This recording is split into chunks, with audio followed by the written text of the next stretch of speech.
Raw material purchases by Berkshire subsidiaries, are you seeing signs of inflation beginning to increase?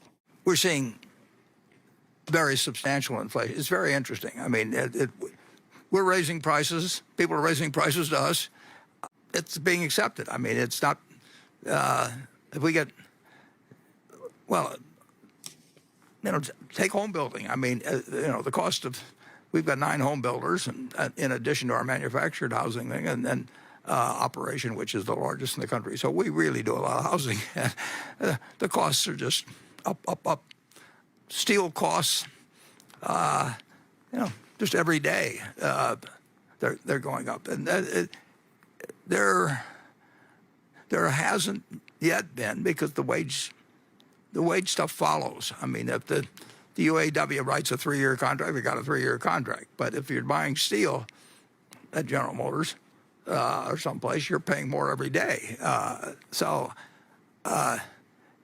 It's an economy really, it's red hot. I mean, and we weren't expecting it. I mean, all our companies, when they thought when they were allowed to go back to work, at our various operations, we closed the furniture stores. I mentioned, they were closed for 6 weeks or so on average, and they didn't know what was going to happen when they opened. And they can't stop people from buying things, and we can't deliver them. And they say, well, that's okay, because nobody else can deliver them either, and we'll wait for 3 months or something of the sort. But the backlog grows, and then we thought it would end when the $600 payments ended, and I think, around August of last year.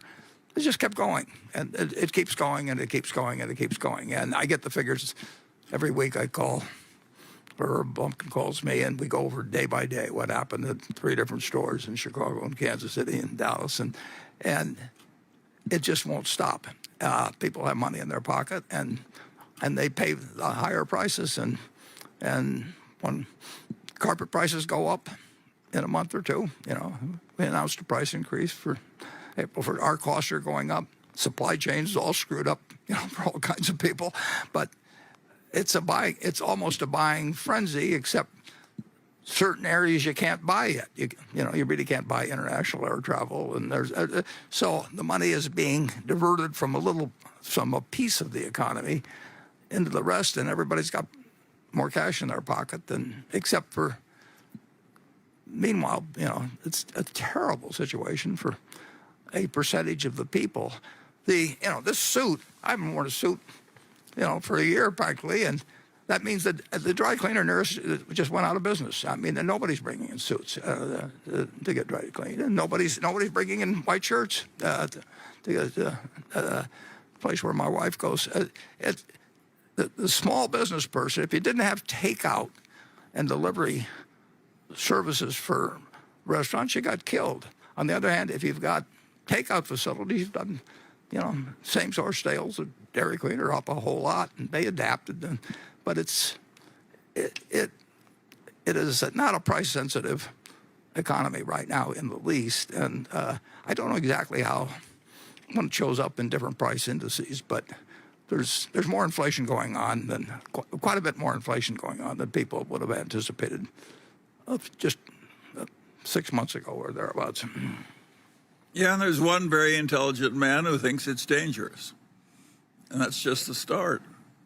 When we look at steel prices, timber prices, any petroleum input, fundamentally there's pressure on those raw materials. I do think something you've touched on, Warren, and it goes really back to the raw materials. There's a scarcity of product right now of certain raw materials.